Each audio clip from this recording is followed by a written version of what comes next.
Good morning everyone વિદ્યાર્થી મિત્રો, આજે આપણે સંધિના નિયમોની અંદર આગળ આપણે 4 સંધિ જોઈ ગયા. સ્વર સંધિની અંદર આપણે 4 સંધિ જોઈ. પહેલી વૃદ્ધિ સંધિ જોઈ, પછી અવધિ સંધિ જોઈ, દીર્ઘ સંધિ જોઈ અને ત્યાર પછી આપણે જોઈ યણ સંધિ.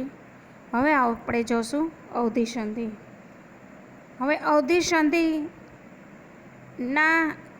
આપણે શું જોવાનું? તો કે અવધિ સંધિમાં એ પછી વિજાતીય સ્વર. વિજાતીય સ્વર એટલે કે અની સાથે ઈ આવે, ઈની સાથે ઉ આવે, એને આપણે વિજાતીય સ્વર કહેવાય. સજાતીય તો કે અની સાથે આ આવે તો એ સજાતીય થયું, પણ વિજાતીય તો અલગ સ્વર આવે તેને વિજાતીય સ્વર કહેવાય. અનો જો અની સાથે એની સાથે વિજાતીય સ્વર આવે તો અનો યતિશનો ય થાય. જો ખાસ યાદ રાખવાનું, અ છે એની જગ્યાએ યતિશનો ય થાય. અયાદિનો અર્થ ઇત્યાદિ થાય. અયાદિ સંધિ એટલે શું? તો કે ઇત્યાદિ, જેમાં એ, ઐ, ઓ, ઔ કોઈ પણ વર્ણ હોય તો એનો ઐ થાય. સમજાઈ ગયું? હવે એ પ્લસ અન, એ પ્લસ અન એટલે એન. તો ને પ્લસ અન તો નયન, ને પ્લસ અન તો નયન. અ છે એનો શું થઈ ગયો? તો કે અ છે એનો ય થઈ ગયો. પછી ને પ્લસ અક, ને પ્લસ અક તો શું થશે? તો કે નાયક. પછી આપેલું છે આ જોઈએ તો ઓ પ્લસ ઓ, ઓ પ્લસ ઓ તો ઓન થાય. તો પ પ્લસ અન તો પવન.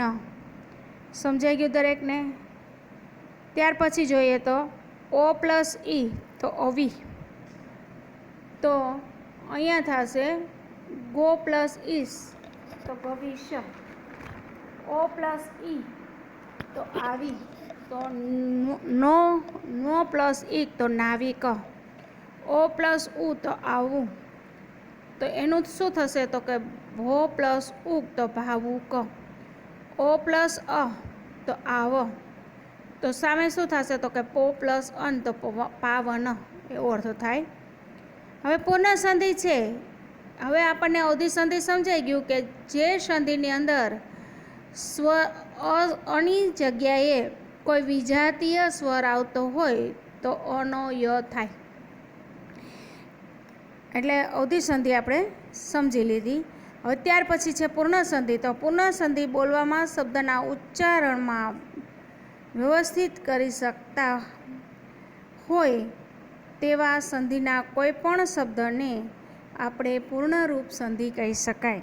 અને પૂર્ણરૂપ સંધિ છે ને એ કોઈ પણ શબ્દ છે પૂર્ણ થતો હોય ને એને પૂર્ણરૂપ સંધિ કહેવાય.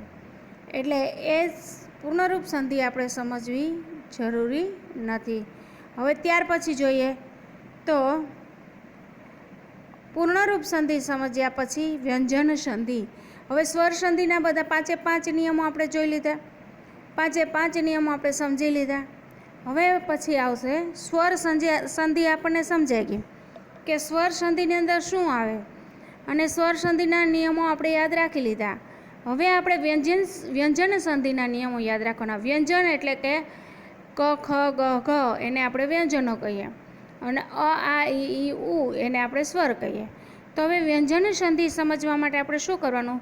તો કે વ્યંજન સાથે વ્યંજન, વ્યંજન સાથે વ્યંજન કે પછી વ્યંજન સાથે સ્વરના જોડાણને, જો વ્યંજનની સાથે વ્યંજન જોડાતું હોય અથવા વ્યંજનની સાથે સ્વર પણ જોડાતો હોય તો એને આપણે વ્યંજન સંધિ કહેવાય. તો વ્યંજન સંધિમાં પ્રથમ શબ્દનો અંતિમ વ્યંજન હંમેશા હલંત હોય. હલંત એટલે કે ખોડો.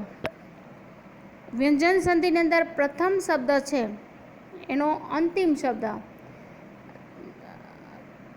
કેવો હોઈ શકે? તો કે ખોડો હોઈ શકે, એટલે કે હલંત હોઈ શકે. તો હવે વ્યંજન સંધિનો આપણે પહેલો નિયમ જોઈએ. જો ખાસ યાદ રાખજો, વ્યંજન સંધિનો પહેલો નિયમ છે, શબ્દના છેડે મ પછી કોઈ વર્ગીય વ્યંજન આવે તો મનો અનુસ્વાર થાય. વર્ગીય વ્યંજન કોને કહેવાય? તો કે જે અમુક વર્ગો છે નિશ્ચિત કરેલા હોય. અને એ માટે હું તમને એક કોષ્ટક સમજાવું છું કે વ્યંજન સંધિ માટે કોઈ પણ વર્ગીય વ્યંજન હોય તો વર્ગીય વ્યંજનની અંદર આવશે. તો વર્ગીય વ્યંજનો આપણા કયા કયા છે? તો વર્ગીય વ્યંજનોની અંદર અનુનાસિક આવે, અને એ છે અંગ, અય અને અય છે, હણ છે, ન છે અને મ છે. તો કોઈ પણ વ્યંજન છે એ વ્યંજન સંધિમાં પ્રથમ શબ્દનો અંતિમ વ્યંજન હંમેશા હલંત હોય, એ આપણે જોયું. પછી શું જોવાનું? તો કે શબ્દના છેડે મ પછી કોઈ વર્ગીય વ્યંજન આવે તો મનો અનુસ્વાર થાય. મ છે એનો શું બની જાય?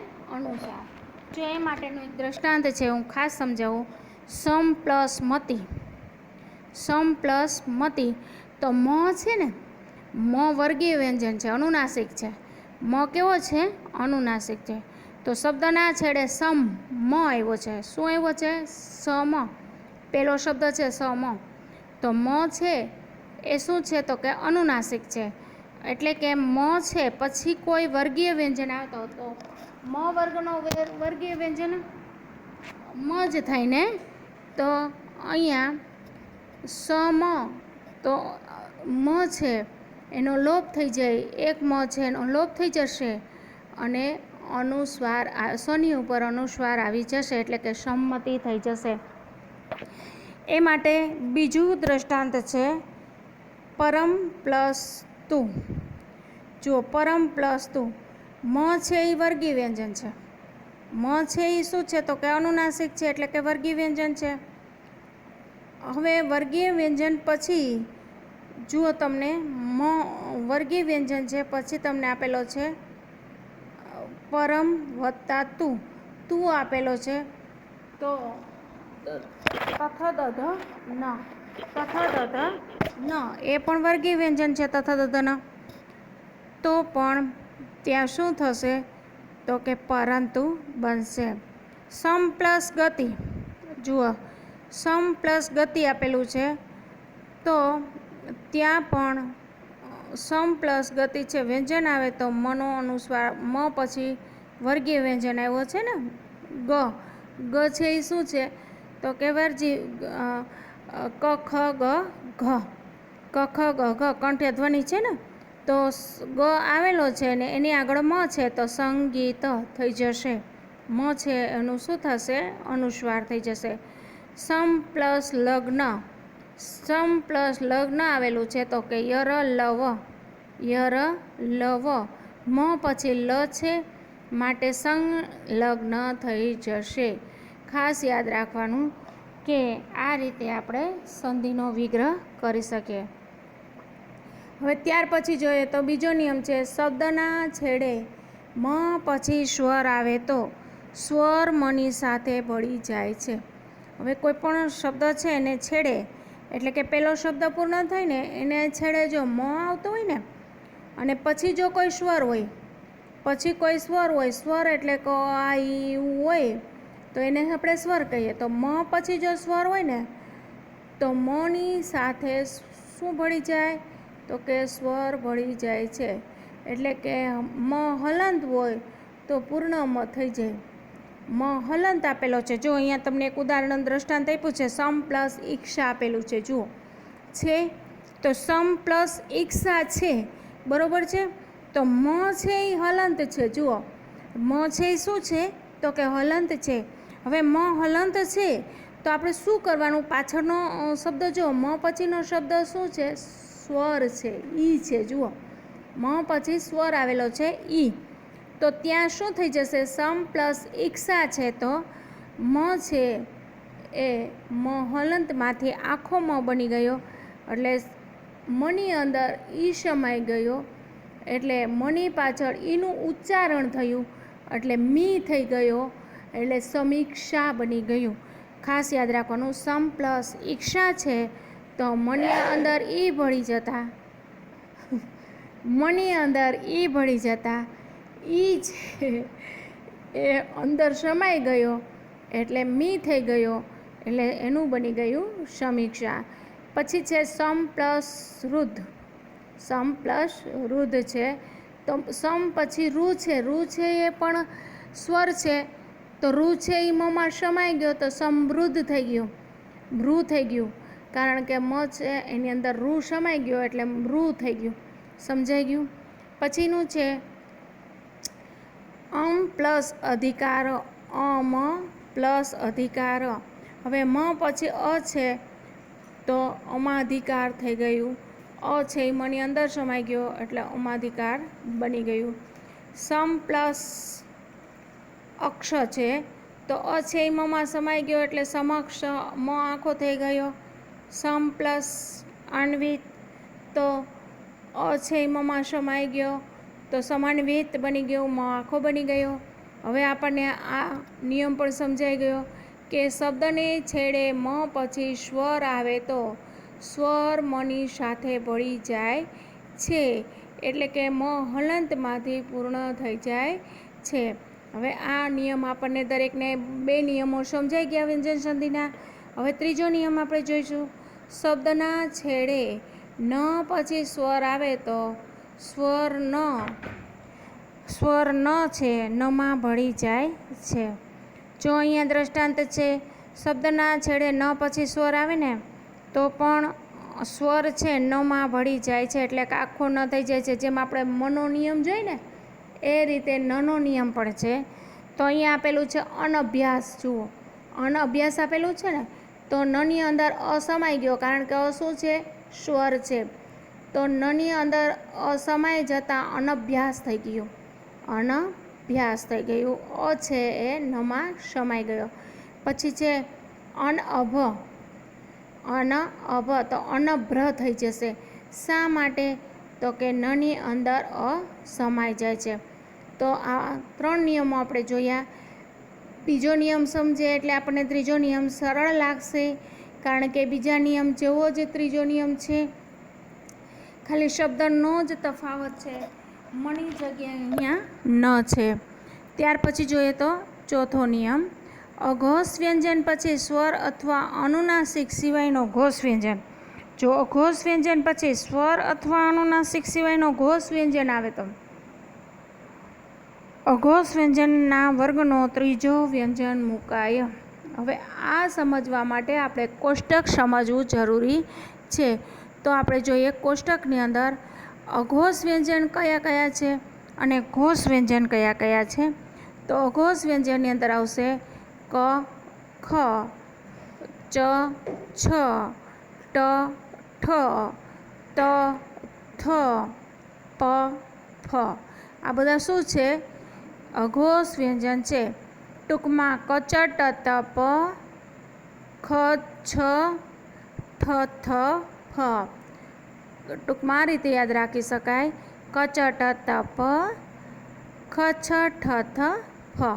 આ બધા કયા વ્યંજનો છે? અઘોષ વ્યંજન છે. હવે ઘોષ વ્યંજન કોને કહેવાય? તો કે ત્યાર પછીના જે શબ્દો વધ્યા એ ઘોષ વ્યંજન. તો પછી આવે છે ગ. જુઓ, ત્યાર પછી આવશે ગ, જ, ડ, દ, બ. ગજ, ડ, દ, બ. એ કયા વ્યંજનો છે? ઘોષ વ્યંજનો છે. ત્યાર પછી છે ગજ, ડ, દ, બ. પછી ઘ વ્યંજન પણ કયો છે? તો કે ઘોષ વ્યંજન છે.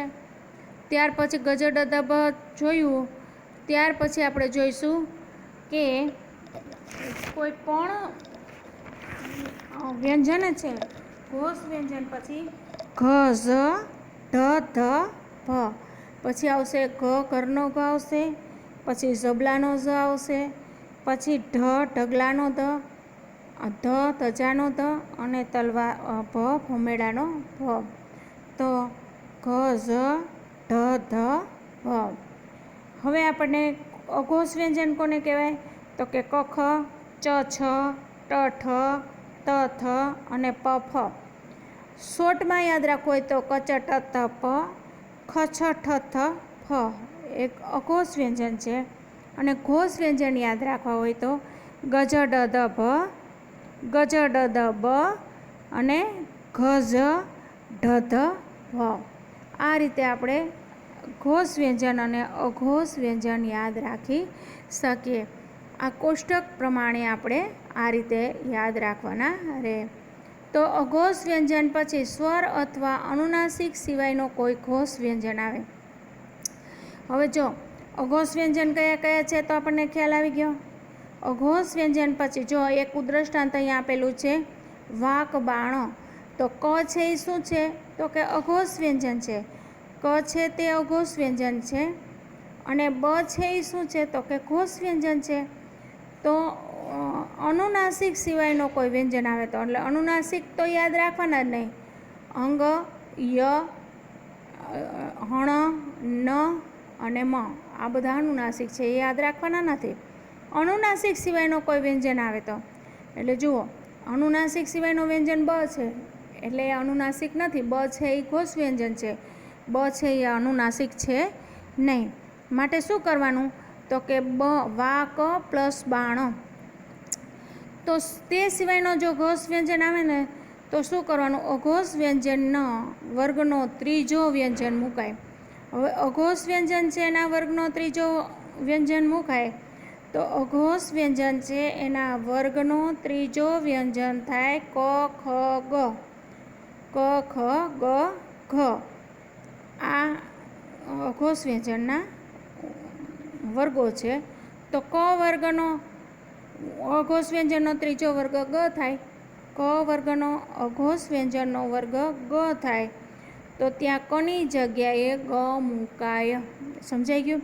તો વાક પ્લસ બાણો તો વાગ બાણ. જો દરેકને સમજાઈ જ ગયું હશે.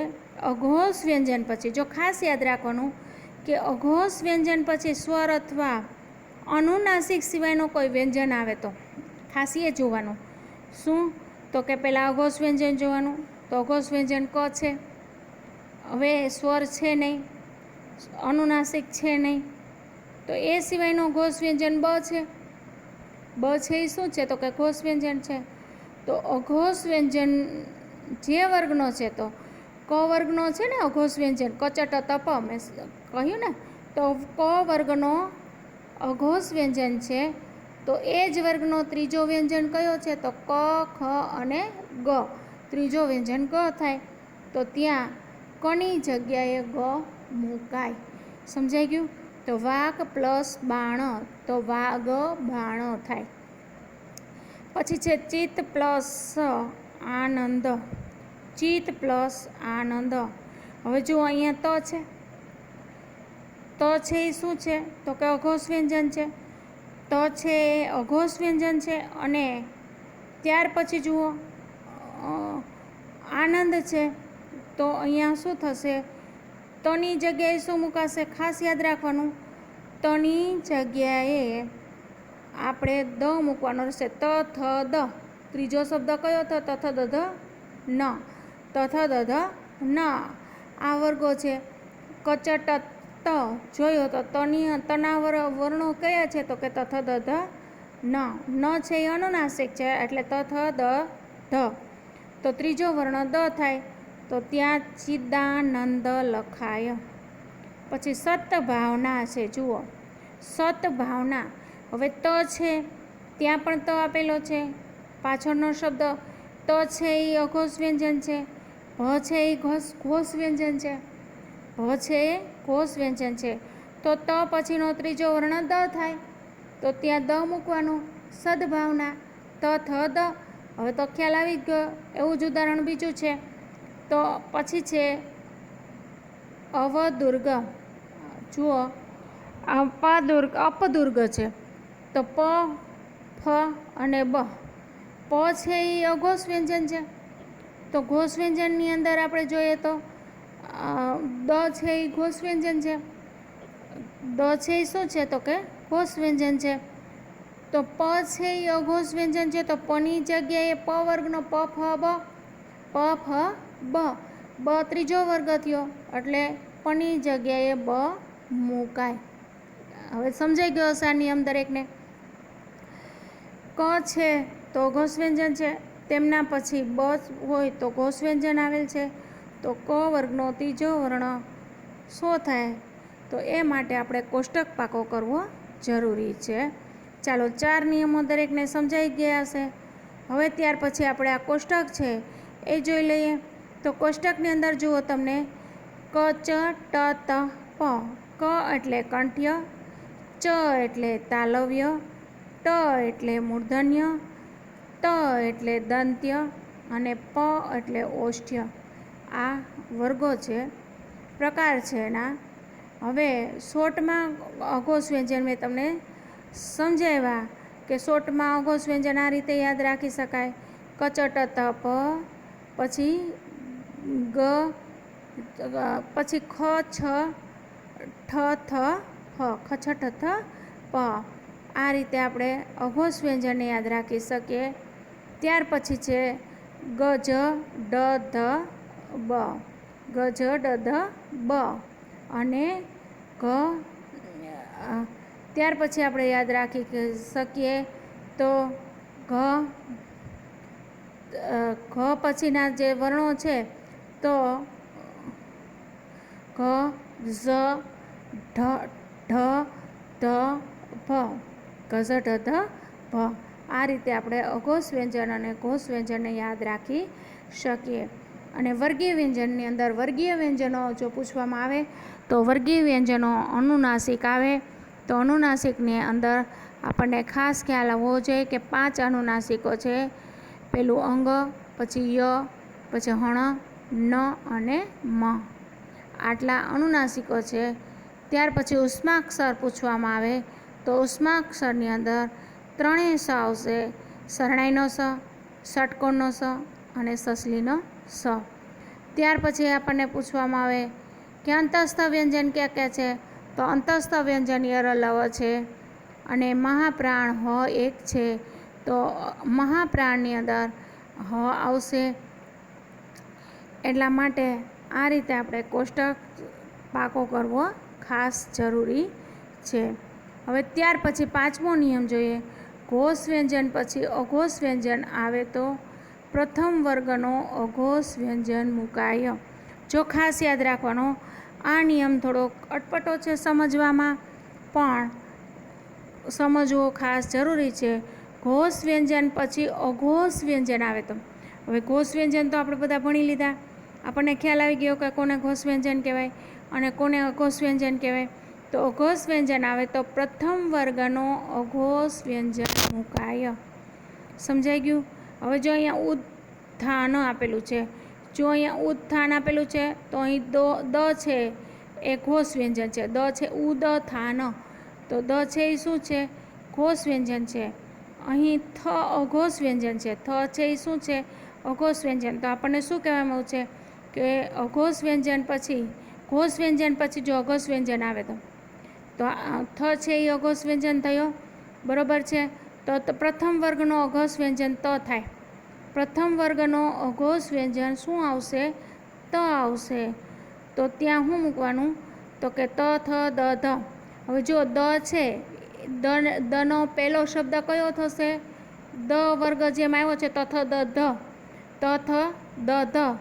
એની અંદર તમે જુઓ તો દનો પહેલો વર્ણ ત થાય, તો ત્યાં ઉત્થાનને બદલે ઉત્થાન મૂકવાનું રહેશે.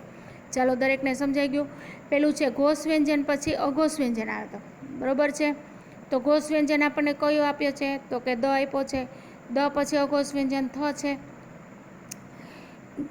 તો પહેલા વર્ગનો અઘોષ વ્યંજન મુકાય. તો દ વર્ગનો પહેલો અઘોષ વ્યંજન શું થાય? તો કે ત થાય. તો અહીંયા ત મૂકવાનો રહે. ત થ દ ધ થાય ને, તો દનો પહેલો શબ્દ કયો થાય? ત થાય. તો ત્યાં ત મૂકવાનો રહે. પછી જો ઉત્પાદન, તો દ નીકળી જશે ને એની જગ્યાએ ત થઈ જશે એટલે ઉત્પાદન થશે. પછી વિપદ પ્લસ તી, તો વિપત્તિ.